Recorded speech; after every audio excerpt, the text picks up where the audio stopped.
வாழ்க வையகம், வாழ்க வையகம், வாழ்க வளமுடன். வாழ்க வையகம், வாழ்க வையகம், வாழ்க வளமுடன். குரு வாழ்க, குருவே துணை.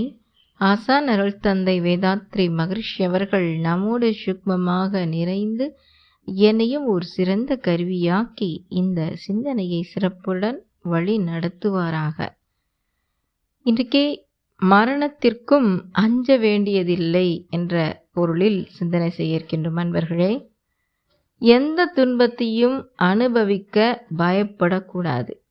காரணம் என்னவென்றால், இறைநிலை துன்பத்தை அனுபவிக்கக்கூடிய ஒரு ஜீவனுக்கு அதை தாங்கிக் கொள்ளக்கூடிய வலுவையும் கொடுத்துவிடும். தாங்க முடியாத போதுதான் அந்த உயிரையே உடலிலிருந்து பிரித்துவிடும் இறையருள். இறைவனின் கருணை என்றால் தாங்குகிற வரைக்கும் தாங்குகிற சக்தியை கொடுக்கும். எந்த கருவிக்கு அதிக வேலையை கொடுத்து இயற்கையை அலட்சியம் பண்ணினாலும் அந்த கருவியின் மூலமே துன்பத்தை அனுபவிக்க வேண்டியதாக இருக்கின்றது. அது பேலன்சிங் பாயிண்ட் தான். அப்படி அனுபவிக்கும் போது கூட தாங்க முடியவில்லை.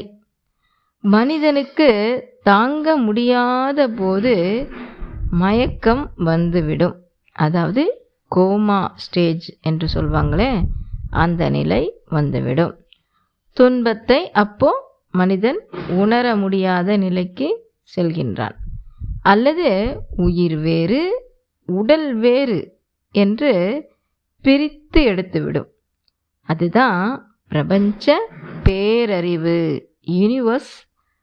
யூனிவர்சல் கான்ஷியஸ்னஸ் அப்படின்னு சொல்லுவாங்க. அப்படி பார்க்குற போது மரணத்திற்கும் அஞ்ச வேண்டியது இல்லை. அதே போல செய்த வினையினால் வருகின்ற துன்பத்திற்கும் அஞ்ச வேண்டியது இல்லை. ஒரு துன்பம் தீராததாகவும் பொறுக்க முடியாததாகவும் வளர்ந்து விட்டால்தான் அப்பொழுது உயிரையும் உடலையும் இயற்கையின் ஒழுங்கமைப்பு என்ற அருட்பேராற்றல் பிரித்து மரணம் என்ற வரத்தை உயிருக்கு அளித்து உதவுகின்றது என்று சொல்கிறாங்க சுவாமிஜி. மரணத்தை வரமாக எப்பொழுது நினைப்பான் மனிதன்? வாழ்க்கையில் எல்லா விதமான கடமைகளையும் முடித்து இறைநிலை தெளிவு பெற்று அறிவில் முழுமை பெறும் பொழுது அந்த மரணத்தை வரமாக பொதுவாக நினைப்பாங்க. வாழ்ந்தால் இப்படி வாழணும்.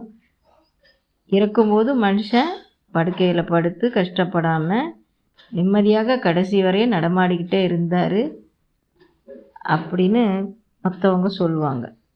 ஏன்னா அவங்களுக்கு அப்படி ஒரு கர்ம வினைகள் இருந்திருக்கும். சில உயிருக்கு துன்பத்தை தாங்க முடியாத நிலை வரும் பொழுது மயக்கம் வந்துடுது, இல்லைன்னா மரணம் வந்துடுது.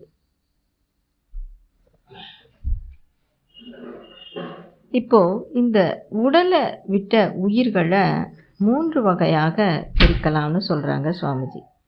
முதல் வகை என்னென்னா, முதுமையாலும் நீண்ட நாள் தொடர்ந்த வியாதியினாலும் உயிர் தொகுதியின் அளவிலே குறைந்துபட்டு உடலை நடத்த முடியாமலும் தொடர்ந்து உடலிலே இயங்க முடியாமலும் உயிர் வெளியேறி விடுவதால் ஏற்படும் மரணம் ஒரு வகை. இந்த வகையில் உடலை விட்ட உயிர் தொகுதிக்கு அளவும் அழுத்தமும் மிகவும் குறைவு. இது ஒரு வகை. அடுத்ததாக கொலை, தற்கொலை, விபத்து இவற்றால் ஏற்படும் திடீர் மரணம். இந்த வகையில் உடலை விட்ட உயிர் தொகுதி அளவிலும் அழுத்தத்திலும் நிறைவாக இருக்கும்.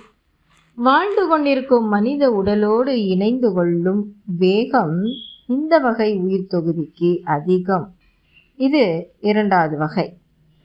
அடுத்ததாக உலகில் வாழ்வாங்கு வாழ்ந்து அறிவிலே முழுமை பெற்று ஆசை பதிவுகளை நீக்கி நிறைமனம் பெற்று தனக்கு மூலமும் முடிவுமான ஆதி நிலையோடு உயிருள்ள போதே தவத்தால் தொடர்பு கொண்டு வாழ்ந்து இனி உயிருக்கு அதன் அறிவின் வளர்ச்சிக்கு உடல் தேவையே இல்லை என்ற வகையில் உடலை விட்டு உயிர் தொகுதி பிரிந்து போவது.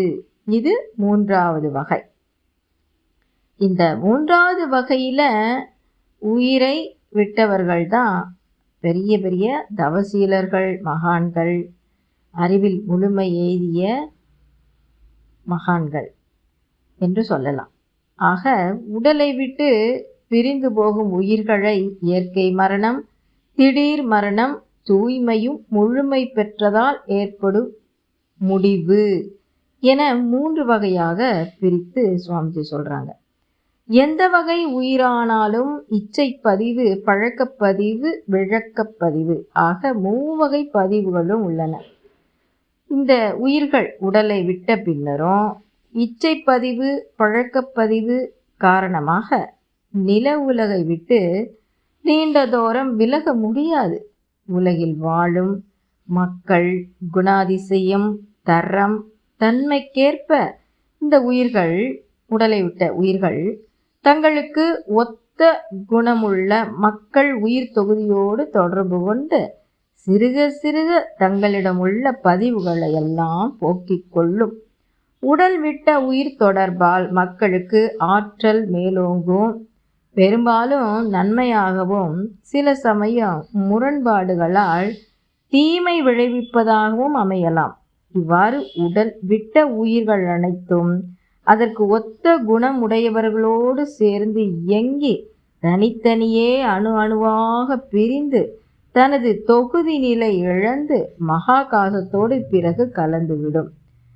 இத்தகைய விளக்கங்கள் அனைத்தும் அருள்தந்தை அவர்களது ஆராய்ச்சியின் விளைவாக கிடைத்தது என்று சுவாமிஜி குறிப்பிடுறாங்க. இத்துடன் இந்த பதிவை நிறைவு செய்கின்றோம். நன்றி. குரு வாழ்க, குருவே துணை. வாழ்க வளமுடன். வாழ்க வளமுடன். ஸ்கை வேதாத்திரியம் அமுதம் சேனலுக்கு இதுவரைக்கும் சப்ஸ்கிரைப் பண்ணின அனைத்து அன்பர்களுக்கும் மிக்க நன்றி. வாழ்க வளமுடன். அனைவரும் வேதாத்திரிய தத்துவங்களை உலகறிய செய்வோம். இந்த சேனலை உங்கள் நண்பர்கள் அனைவருக்கும் ஷேர் செய்து பயன்பெறுங்கள். நன்றி. வாழ்க வளமுடன்.